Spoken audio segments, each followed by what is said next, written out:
ससुराल बैठ गई जिठानी। बेटा निशा, इस बात से हमें कोई ऐतराज नहीं अगर तू शादी के बाद नौकरी करना चाहे। हम तो मॉडर्न विचार वाले लोग हैं। हमें तो खुशी होगी अगर बहू बेटे के साथ कंधे से कंधा मिलाकर चलने की इच्छा रखे। माँ जी, वैसे तो मैंने इकोनॉमिक्स में एमए किया हुआ है और मेरी आगे पीएचडी करने की भी इच्छा है, लेकिन ऐसा कोई ज़रूरी तो नहीं हर लड़की पढ़ाई करके नौकरी ही करे। शिक्षित लड़की भी घर संभाल सकती है। मुझे नौकरी करना शुरू से ही खास पसंद नहीं है। शादी के बाद अपनी घर गृहस्थी और रिश्तों को सहज कर रखना मुझे ज़्यादा अच्छा लगेगा। चलो जैसे तुम्हारी इच्छा बेटा, हम तुम पर किसी तरह का कोई दबाव नहीं डालेंगे। शादी के बाद तुम्हें काम करना है या घर रहकर घर गृहस्थी संभालनी है, यह पूरी तरह से तुम्हारा ही निर्णय होगा। जल्दी ही निशा की शादी भानु के साथ हो जाती है और शादी के बाद निशा पहुंच जाती है अपने ससुराल। निशा के परिवार में सास ससुर के अलावा एक कंवारा देवर भी था। चूंकि निशा को घर गृहस्थी संभालना बहुत अच्छा लगता था, इसलिए जल्दी ही उसने पूरे घर को बहुत अच्छे से संभाल लिया था। सबकी पसंद नापसंद का ख्याल रखना, सबके लिए खुशी खुशी सारे काम करना निशा को बहुत अच्छा लगता था। यूं ही घर गृहस्थी के काम निपटाते और सबकी जरूरतों का ख्याल रखते रखते 7 साल का लंबा समय बीत जाता है। इन 7 सालों में निशा 2 बच्चों की माँ बन गई थी। शौकिया तौर पर गृहिणी बनने की जो जिम्मेदारी उसने चुनी थी, अब उसे निभा पाना उसके लिए एक बहुत बड़ी चुनौती बन गया था, क्योंकि संयुक्त परिवार में 2 बच्चों के साथ सबकी इच्छाओं पर खरा उतर पाना कोई आसान काम तो होता नहीं। ठीक ही कहते हैं, गृहस्थी एक चक्की है जिसमें अच्छे अच्छे पीस कर निकलते हैं। आज वाली निशा में और 7 साल पहले की निशा में जमीन आसमान का अंतर है। मेरे बाल, कपड़े, बातचीत, यहाँ तक कि सोचने के तरीके में भी अंतर आ गया है। कौन समझेगा कि मैं वही लड़की हूँ जिसके कपड़ों पर एक सलवट नहीं पड़ सकती थी। और आज मेरे कपड़े कभी आयरन हो ही नहीं पाते। सबके कपड़े आयरन करने के बाद मन में यही आता है कि मुझे कहाँ जाना है, आयरन की जरूरत ही क्या है। कभी कभी तो मुझे अपने निर्णय पर खुद ही शक होता है, कहीं मैंने हाउसवाइफ बनने का निर्णय लेकर कोई गलती तो नहीं कर दी। निशा अपने सवालों की उधेड़ बुन में लगी थी कि तभी सास शन्नों की आवाज से उसकी तंद्रा भंग हो जाती है। अरे निशा बहू सो गई क्या? पता नहीं पूरा दिन अपने कमरे में पड़ी क्या करती रहती है। घर में काम ही कितना है, पूरा दिन पड़ी बिस्तर तोड़ती रहती है। कितनी ही आवाजें लगा लो, मजाल है जो ये सुन ले। जी माँ जी, क्या हुआ? अरे क्या हुआ क्या, सो गई थी क्या? कितनी नींद आती है तुमको भाई? मम्मी जी, सोई नहीं थी और कभी सो भी नहीं पाती हूँ। दोपहर में मैं अपने कमरे में सोने नहीं, बच्चों को पढ़ाने के लिए जाती हूँ। उसके बाद शाम की चाय, खाना, कपड़े आयरन करना। मेरे पास कामों की कोई कमी है क्या? अरे अच्छा ठीक है, थोड़ी देर में नुक्कड़ वाली बुआ आएंगी, उनके लिए चाय नाश्ता बना देना। और हाँ, फिर से आवाज ना लगाना पड़े, खुद से लेकर चली आना। ठीक है माँ जी, बना दूंगी। हाउसवाइफ बनते हुए मैंने कभी ये नहीं सोचा था कि दिन के 24 घंटे भी काम करने के बाद समय कम पड़ जाएगा और फिर भी किसी को मेरा किया काम दिखाई नहीं देगा। शाम को, माँ जी आज आलू की कचौड़ी बना देती हूँ, मुझे बहुत पसंद है। काफी दिन से मन कर रहा था खाने का। खाना हमेशा बाहर नौकरी करने वालों की पसंद को ध्यान में रखकर बनाया जाता है। हमारा क्या है, हम तो घर में रहते हैं, घर पर चाहे जो खा सकते हैं।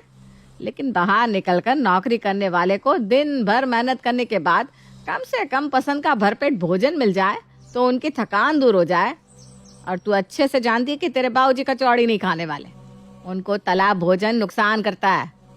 तो उनके लिए मैं कुछ और बना दूंगी ना माँ जी। अरे बहुत फुर्सत है तेरे पास सबके लिए 4 तरह के पकवान बनाने की। वैसे तो बड़ा आसान जताती है कि मैं बिजी रहती हूँ। सास के ताने सुनकर निशा अक्सर परेशान हो जाती, लेकिन फिर अपने आप को संतुलित करके एक बार फिर से अपने घर गृहस्थी को सजाने में जुट जाती।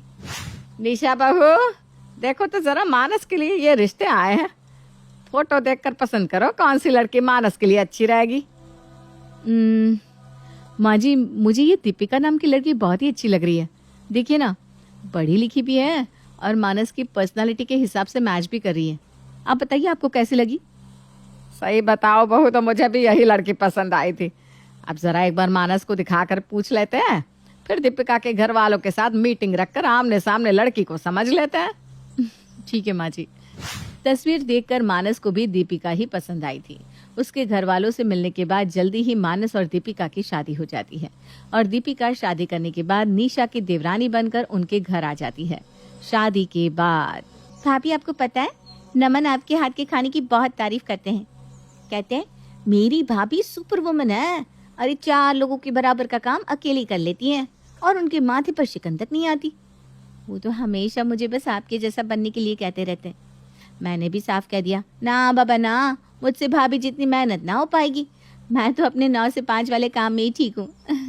अच्छा भाभी, आप प्लीज़ मेरा लंच बॉक्स ना 8:30 तक तैयार कर देना। मुझे सुबह जल्दी निकलना होता है ना, कल से मेरी छुट्टियाँ खत्म हो रही है, तो अब मुझे ऑफिस जाना होगा। निशा आज तक ससुर, पति, देवर और अपने दोनों बच्चों के लिए खुशी खुशी खाना पकाती थी, लेकिन जब से देवर की शादी की बात चली थी, निशा को एक आस सी बन गई थी कि कम से कम अब कोई ऐसा होगा जिसके साथ वो घर के काम शेयर कर सकेगी। कभी अगर तबीयत ठीक ना हो या खाना बनाने का मन ना करे तो देवरानी उसके ना होने पर घर को अच्छे से संभालेगी। लेकिन जब से उसने दीपिका के नौकरी पेशा होने की बात सुनी थी, उसके दिल पर छुरियां चल रही थी। आजकल तो बाकी लोग ही मुझ पर ऑर्डर चलाया करते थे, लेकिन अब ये कल की आई दीपिका भी मुझ पर ऑर्डर चलाने लगी है। निशा उधेड़बुन में लगी थी कि उसकी सास शन्नू की आवाज सुनाई पड़ती है। निशा देखो, दीपिका को कल से ऑफिस ज्वाइन करना है। तुम दीपिका से उसकी पसंद पूछ लेना और उसके टिफिन में उसकी पसंद का खाना बनाकर ही पैक करना। पूरा दिन मेहनत करेगी बेचारी, खाना तो अपनी मनपसंद का मिले उसे। मुझसे तो आज तक माँ जी ने कभी मेरी पसंद पूछी ही नहीं।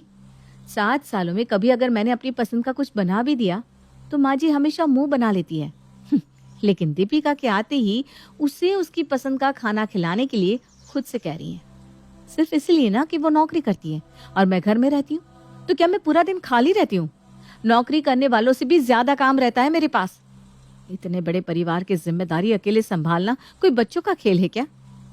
हाँ, वो अलग बात है कि इतना काम करने के बाद भी घर में मुझे सम्मान न के बराबर ही मिल रहा है। निशा की देवरानी दीपिका निशा का बहुत सम्मान करती थी। वो हमेशा उसके साथ अच्छे से व्यवहार करती। इतना ही नहीं, देवर, पति और उसके बच्चे भी उसे भरपूर सम्मान दे रहे थे। लेकिन उसके मन में गहराई से इस बात ने पैठ जमा ली थी कि वो हाउसवाइफ है, इसलिए उसकी घर में कोई अहमियत नहीं है। देवरानी दीपिका अक्सर अपनी पसंद जिठानी को बताती और सास शन्नो निशा पर दीपिका की पसंद का खाना और नाश्ता बनाने का दबाव बनाती। अगर इसी बीच निशा अपनी पसंद बताने की कोशिश करती तो शन्नो उसकी बातों को काट देती। सास के ऐसे व्यवहार के कारण अब निशा मन ही मन घुटन महसूस करने लगी थी। भाभी, कल आप बढ़िया सा कुछ स्नैक्स और साथ में कॉफी और चाय भी बना लेना। क्या बात है, आज बहुत खुश नजर आ रही हो। कोई आने वाला है क्या? हाँ भाभी, मेरे कुछ दोस्त हैं, काफी दिनों से पीछे पड़े हैं कि मैं उन्हें घर बुलाकर डिनर कराऊं, इसलिए आज मैंने उन्हें इनवाइट कर ही दिया। अरे ऐसे कैसे इनवाइट कर लिया? माँ जी से पूछा है तुमने? माँ जी को ऐसे किसी को भी अपने घर बुलाने से सख्त परहेज है। कैसी बात कर रही हो भाभी आप? मैंने माँ जी से पूछ लिया था, बल्कि वो तो मेरे दोस्तों से मिलने के लिए खुद बहुत एक्साइटेड हो रही थी। कहने लगी किसी दिन क्यों आज ही बुला ले अपने दोस्तों को। क्या सच में माँ जी ने ऐसा कहा? हाँ भाभी, बिल्कुल सच। माँ जी ना सच में बहुत अच्छी हैं। उनकी जैसी सास हो तो बहू के लिए ससुराल ससुराल रहे ही ना। मैं तो बहुत लकी हूँ जो आप और माँ जी मुझे मिले। हाँ, माँ जी को तो सास बस मेरी बनना है। तुम्हारे लिए तो वो कुछ भी करने को तैयार है। पैसों के आगे सारी दुनिया घुटना टेकने को तैयार हो जाती है। दीपिका 4 पैसे क्या कमाने लगी, माँ जी के तो रंग ही बदल गए। निशा अपने मन की बात किसी से कह नहीं पा रही थी, लेकिन उसके मन में भयंकर उथल पुथल मची हुई थी। जब से दीपिका शादी करके इस घर में आई थी, वो हर पल खुद को दीपिका से छोटा महसूस करती थी। निशा देखो, मैं तुम्हारे लिए तुम्हारी पसंद के छोले भटूरे लेकर आया हूँ, चुपचाप खा लो। मुझे नहीं चाहिए आपका ये एहसान। आज के बाद मेरे लिए कुछ भी लेकर आने की जरूरत नहीं है। अरे लेकिन हुआ क्या? 7 साल हो गए मेरी शादी को। आखिर कब तक ऐसे बंद कमरे में लाकर मुझे मेरी पसंद की चीजें खिलाते रहोगे? क्या मुझे कभी वो सम्मान नहीं मिलेगा कि इस घर में खाना पकाने से पहले मेरी भी पसंद पूछी जाए? क्या मैं जीवन भर ऐसे ही कमरे में छिप कर खाती रहूंगी? आपका अपनी पत्नी के प्रति कोई फर्ज नहीं है क्या? मुझे तो ऐसे बंद कमरे में लाकर खिला सकते हो, लेकिन एक बार जाकर अपनी माँ से नहीं कह सकते कि माँ आज खाना निशा की पसंद का बनेगा। कल दीपिका के दोस्त घर पर आ रहे हैं और माँ जी को इस बात से कोई एतराज नहीं है। याद है ना, जब मैंने एक बार अपनी सहेली को यहाँ बुलाना चाहा था तो माँ जी ने क्या कहा था? उन्होंने कहा अपनी यारी दोस्ती मायके जाकर निभाना, मुझे ये सब पसंद नहीं है। फिर आज माँ जी ने दीपिका को कैसे हाँ कह दिया? जी भर बातें सुनाने के बाद निशा मुंह फुलाकर सो जाती है। अगले दिन दीपिका के दोस्तों की स्वागत की तैयारी में शन्नो बढ़ चढ़कर हिस्सा ले रही थी। कुछ देर बाद दीपिका के दोस्त घर पहुंच जाते हैं। ऊंची हील की सैंडल्स, सुंदर मॉडर्न ड्रेसेस और खुले बालों में दीपिका की सहेलियां बहुत खूबसूरत और हाई फाई नजर आ रही थी। दीपिका ने भी अपने दोस्तों के सामने फिटेड स्कर्ट और शॉर्ट टॉप पहना हुआ था। कितनी डिफरेंट लग रही है ये दीपिका अपने दोस्तों की पार्टी में। एक मैं हूँ, पूरे कपड़े पहनकर सर पर पल्लू लेकर भी अगर अपनी सहेली के घर कीर्तन में जाना चाहूँ तो कभी माँ जी खुशी खुशी जाने नहीं देती। दीपिका के दोस्तों के सामने मैं तो बिल्कुल गंवार नजर आ रही हूँ। मैं उनके सामने जाऊंगी ही नहीं। क्या सोचेंगे वो लोग? यही ना कि मैं अनपढ़ गंवार हूँ। कुछ देर बाद, भाभी आइए ना आप। आपको पता है सब लोग खाने की बहुत तारीफ कर रहे हैं और आपसे मिलना भी चाहते हैं। अब आपको चल के सबसे मिलना ही होगा। अरे बस बहुत बना लिया आपने नाश्ता, चलो ना हमारे साथ वहीं पर बैठो। अरे नहीं नहीं नहीं, मैं वहां नहीं आ सकती। तुम्हारे दोस्त है, तुम आराम से उनके साथ पार्टी करो, मैं यहीं ठीक हूँ। अरे भाभी कैसी बात करते हो आप? मुझे अच्छा लगेगा अपने दोस्तों से आपको मिलवाने में। हाँ, तुम्हें तो अच्छा ही लगेगा जब तुम्हारे दोस्त कहेंगे तुम तो अपनी जेठानी से लाख गुना बेहतर हो। कहा तुम नौकरी करने वाली इंडिपेंडेंट लड़की, और कहा मैं घर में झाड़ू पोछे के लिए अपनी जिंदगी खराब करने वाली देसी गवार। तुम्हारी नाक तो बहुत ऊंची हो जाएगी दोस्तों के सामने, है ना? अरे भाभी चलिए ना, इतना भी क्या सोच रही हैं? मैंने तुम्हें एक बार मना कर दिया ना, मुझे नहीं आना मतलब नहीं आना। तुम्हारी चालाकियां मैं खूब समझती हूँ। भाभी भाभी करके अपना मतलब निकालना कोई तुमसे सीखे। भाभी अब मेरे साथ इतना रूखा व्यवहार क्यों कर रही हो? क्या बिगाड़ा है मैंने आपका? मैंने शुरू से नोटिस किया है, मैं आपके साथ चाहे जितना भी प्यार से बात कर लूं, आप हमेशा मुझसे चिड़ी सी रहती हैं। देवरानी की बात सुनकर निशा गुस्से में अपने कमरे में चली जाती है। निशा बेटा कैसी है तू? क्या बताऊं मम्मी, मेरा घर में मन ही नहीं लगता। मन करता है सब छोड़कर कहीं दूर चली जाऊं। अरे अरे बेटा ऐसा क्या हो गया? इतने सालों से तो सब कुछ ठीक ठाक था, अचानक ऐसी बातें क्यों कर रही है? ऐसी बातें ना करूं तो क्या करूं? अरे नौकरी करने वाली देवरानी के आगे मेरी औकात इस घर में एक नौकर के बराबर भी नहीं रह गई है। अरे बेटा ऐसा क्यों सोचती है तू? ऐसा तुझे किसने कहा कि नौकरी करने वाला घर में रहने वाले से ऊपर होता है, और जो घर में रहकर गृहस्थी को संभाले वो नौकरी पेशा से कमतर हो जाता है? माँ, बातें करने के लिए तो बहुत कुछ कहा जा सकता है, लेकिन सच्चाई जो है ना वो मैं बहुत अच्छे से जानती हूँ। माँ जी ने कभी मुझे साड़ी की जगह सूट पहनने की भी परमिशन नहीं दी। अगर कभी बच्चे होने के समय भी मैंने सूट पहन लिया ना तो माँ हमेशा से टेढ़ी नजरों से मुझे घूरती रहती। और जब से ये दीपिका आई है उसे तो स्कर्ट और जींस पहनने की भी परमिशन मिल गई है। इतना ही नहीं, मम्मी जी तो बड़े गर्व से सबको दीपिका से मिलवाती है। मुझे मिलवाते हुए मैंने कभी माँ जी के चेहरे पर गर्व नहीं देखा, जबकि पिछले 7 सालों से दिन रात चक्की की तरह पीसकर मैंने इस घर को संभाला है। सबके खाने पीने से लेकर घर की साफ सफाई, कपड़े, बर्तन, झाड़ू पोछा, अरे क्या नहीं किया मैंने इस घर के लिए। अपनी डिग्री तक को भुला दिया, लेकिन बदले में मुझे क्या मिला? कुछ नहीं। मम्मी, शायद दीपिका इस घर में ना आती ना तो मुझे इस बात का एहसास ही ना होता कि मेरी वास्तव में इस घर में जगह क्या है। उसके आने के बाद मुझे समझ में आया कि मैं तो कुछ हूं ही नहीं। मैं तो बेवकूफ थी जो नौकरी करने के बजाय घर में रहकर सबकी चाकरी करना स्वीकार किया। कितना अच्छा होता अगर मैं भी घर से बाहर निकलकर नौकरी करती। सुबह सुबह अच्छे अच्छे कपड़े पहनकर ऑफिस के लिए निकल जाती और शाम को आकर मेहमानों की तरह डाइनिंग टेबल पर खाने के लिए बैठ जाती। जिंदगी तो दीपिका जी रही है मम्मी, मेरी जिंदगी भी कोई जिंदगी है? सुबह से लेकर रात होने तक घर के कामों में पिसते रहो और बदले में किसी की आंखों में ना तो प्यार दिखाई देता है और ना ही सम्मान। बेटा इस तरह से अगर सोचेगी ना तो कभी खुश नहीं रह पाएगी। देख बेटा, नौकरी करने वाली औरतों की और घर में रहने वाली औरतों की जिंदगी में जमीन आसमान का अंतर होता जरूर है, लेकिन तुम्हारा ये सोचना कि ऑफिस जाने का मतलब काम से छुट्टी पाना है, तो मैं बता दूं तुम्हारी सोच बहुत गलत है। बेटा ऑफिस जाने वाले भी 8-10 घंटे ऑफिस में काम करके ही घर लौटते हैं, और घर में रहने वाली औरतें भी पूरा दिन घर में काम ही किया करती हैं। तुम्हारे घर में तो तुम हो, इसलिए घर के काम तुम निपटा देती हो, लेकिन ज़्यादातर घरों में ऑफिस से लौटने के बाद भी औरतें घर के कामों में जुट जाती है।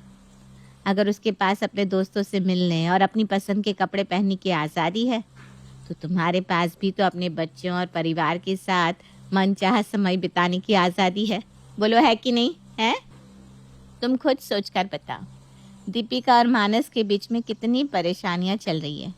और वो सब परेशानियां इसलिए क्योंकि नई नई शादी में नौकरी के कारण वो दोनों ही एक दूसरे को समय नहीं दे पा रहे। एक दूसरे की बातों को समझने के लिए उनके पास समय ही कहाँ है, जबकि तूने कितनी अच्छी तरह सबको संभाल लिया था।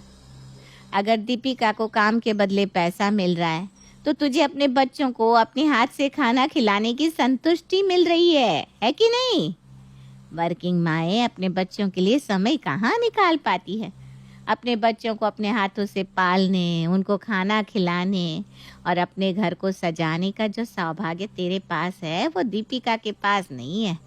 अभी तूने ही कहा ना बेटा कि वो शाम को मेहमान की तरह टेबल पर आकर बैठ जाती है, तो तू तो मालकिन की तरह उसे खाना परोसती है। जो ऐसा क्यों नहीं सोचती? बेटा, अपने काम के लिए सम्मान और संतुष्टि सबसे पहले हमारे मन में होनी चाहिए। दूसरों से सम्मान की उम्मीद हम तभी कर सकते हैं जब हम खुद अपने काम का सम्मान करें।